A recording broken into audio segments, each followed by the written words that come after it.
Season 2 of Jujutsu Kaisen has just come to an end, and what an absolute wild ride it has been over these past 6 months. Coming off of the highly praised Season 1 and the Jujutsu Kaisen Zero movie, this season had a lot to live up to. So did Season 2 live up to the hype? Short answer?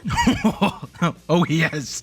Yes it did. But the short answer wouldn't make for a good video now, would it? This season was filled with drop-dead gorgeous animation, amazing voice acting performances, and of course, since it was animated by Mappa Studios, was chock full of controversy as well. The harassment directed at the animators for ruining iconic panels, the studio's absolute horrid treatments of the animators, and much more. So let's have a look at Jujutsu Kaisen's second season. All of the highs and lows, the good, the bad, and the absolutely beautiful. So let's start off at the beginning. There was a bit of uproar after the trailers dropped for this season, as the art style changed drastically from the first season. But in general, everyone was really excited for it, as not only would we get the adaptation of the beloved Shibuya incident arc, but we would also kick off the season with the hidden inventory arc and the premature death arc, going over some really important major events of Gojo's past when he was a student at Jujutsu High. And overall, these first 5 episodes were received extremely well, with some standout moments like the introduction of Toji Fushiguro, aka Megami's Pops, Toji vs Gojo's first fight, which was the standout fight for me in this first 3 episodes, because good lord was the animation top notch. Toji vs Geto was amazing as well, and Gojo's eventual get back didn't fall behind far either. But with that last one came the first major controversy of the season, which was the adaptation of Gojo's Honored One panel. I have gone in depth about this one already, so if you want to hear about this in detail, give that video a look after this. But in short, the community found that the angle the animators chose during the iconic Honored One scene was unacceptable because it looked nothing like the manga. Which, yeah, sure, the angle is different, but the way they chose to portray Gojo's ascension into the strongest was really cool as well, and definitely made for one awesome scene enhanced by Gojo's voice actor, Yuichi Nakamura. But as we finished off Gojo's past with his and Geto's heartbreaking breakup in front of KFC, we finally rolled into the Shibuya incident arc, and oh boy, we knew straight away that again we were going to be eating good. Mechamaru vs Mahito looked visually stunning, but unfortunately sparked the season-long complaints about the ghosting and dimming, which yes, happens a lot, but the animators and the studio can't really do anything about it, as it is regulated by national seizure laws. After this fight though, we move into the real start of the Shibuya incident, as all of our favorite characters have now made their way over to Shibuya, initially on standby because the GOAT, the strongest, Satoru Gojo, is going in there alone to show all of the disaster curses that he is without a doubt him. Those jump jutsu kaisens don't work on the strongest. It was awesome seeing Gojo trash talk all the way through, squashing Hanami like a fucking bug with a maniacal smile on his face. His 0.2 second domain expansion and the sequence following it when he killed 1,000 transfigured humans in 299 seconds was sick. And afterwards, his sealing by fake Geto shocked the world. Well, that of anime onlys, but you get my point. The next few episodes had yet some more jump jutsu kaisens, as Megumi and Yuji smacked the shit out of this old man. Nanami showed off why everyone calls him daddy when he protected Nobara and Nita while laying an absolute smackdown on this bitch-ass Haruta. God damn. Kenjiro Tsuda absolutely killed it in this episode, making Nanami genuinely terrifying. And of course, the reintroduction of the deadbeat daddy Toji Fushiguro, and for him, it's on site for everyone. Speaking of on site, not a single character embodied that phrase more than Choso when he ran into Yuji for their generational fade. Honestly, this is my favorite episode of the season. Yes, later episodes are equally as amazing, but the atmosphere in this fight was just something else. The neon lighting, the hand-to-hand close-quarter combat was just mwah, chef's kiss. And of course, the aftermath of this fight sent Shibuya into absolute madness. But it was around this time next episode that the floodgates opened on the horrid work environment that these poor animators go through every day. The NDA's mappa forced them to sign to keep everything quiet, and of the abuse that they receive on a daily basis from viewers. There was this absolutely heartbreaking tweet from one of the episode directors, which is just really hard to read, honestly. But despite all of that, they powered through and absolutely knocked it out of the park with the second half of the season, and the IMDb rating showed just that. Seriously, what came in these next few episodes can only be described as pure eye candy. Starting off with the failed jump jutsu on Dagon, as Nanami, Maki, and Naobito get Uno reversed and are getting whooped inside of Dagon's domain. I would have definitely gotten packed up if it wasn't for Megami clutching up, entering Doggo's domain with his own to open up an escape path for the sorcerers.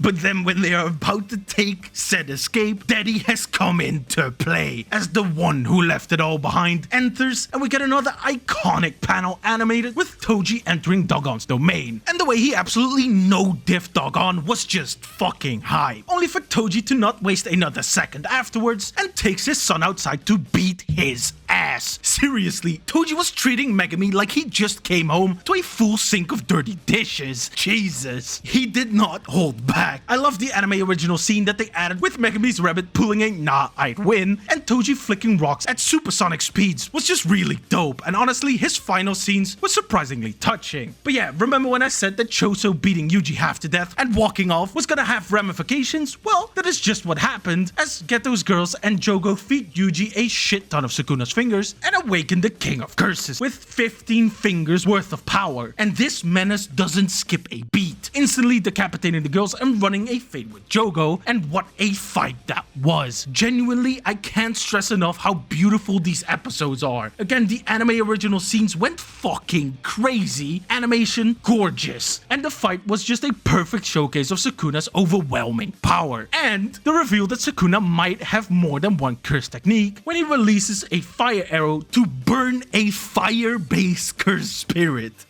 Yeah, but Sukuna ain't done yet, as after a quick little reunion scene with Uraume, he senses that his pet project Megami is in danger after getting sneaked by a still-alive Haruta. And we finally get to see what Megami has been teasing since the start of the show. His final trump card, a suicide pact with whoever enters this ritual with him, as he unleashes the divine General Mahoraga.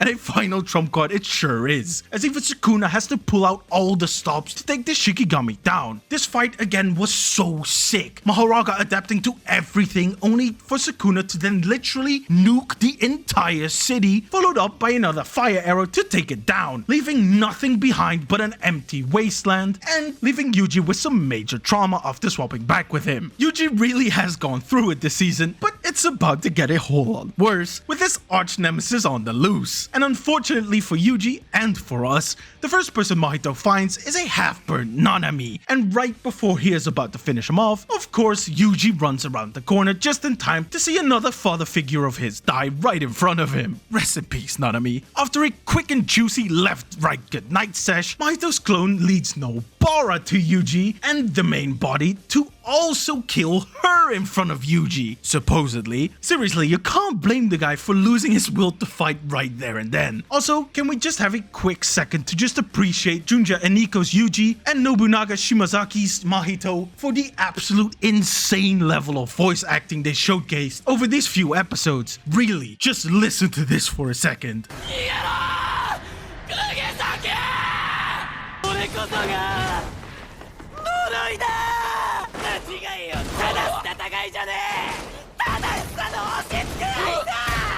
Goosebumps. Anyway, right before Mahito can finish off Yuji, Besto Friendo Todo comes in clutch for the save and gives Yuji a much needed pep talk to get himself back into the fight. And what follows then is the brotherly tag team versus Mahito. Both sides bringing out 120% of their potential in this brawl, all of them hitting black flash after black flash. Mahito with the 0.2 second domain expansion mirroring the Goat Gojo himself, taking off Todo's arm and then transforming into his final form, only for Yuji to then tame the sparks of black for his final black flash, leaving the curse to cry in fear at the sight of the kid responsible for beating his ass. Seriously, watching Mahito cry like a baby was so satisfying. Yes, I know he's only 8 months old at this point. I do not care. I don't care. This shit was satisfying as fuck. But before Yuji can finish him off, fake Geto comes in for the kill steal, roughs Yuji up a little bit, and proceeds to maximum technique Uzumaki fucking Miwa,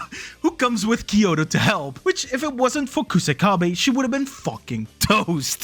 Choso also joins the party after realizing that Yuji is his brother, and tries to run the ones with his father, who's now in Geto's body, but doesn't get very far as Uraume comes in and almost kills all of them right there and then, if it wasn't for Yuki saving the day. She has a little bit of a yap sash with fake Geto as he then unleashes Mahito's technique to remotely activate marks he placed on a lot of people in order for the next step of of his plan to start, and then quickly takes his leave, leaving the gang to fight off loads of curses, taunting Yuji with his final goodbye. And if you paid attention in the opening for this episode, you might have seen that they snuck in a quick shot of our boy Yuta in it, which is who we see next as he saves the girl from a curse and has a meeting with the Jujutsu higher-ups, and is assigned to be Yuji's executioner, as we then get some statements from the higher-ups in response to what happened in Shibuya, as we then finish off the episode and this season with a shot of our boy Yuji calling over some curses ready for his next scrap.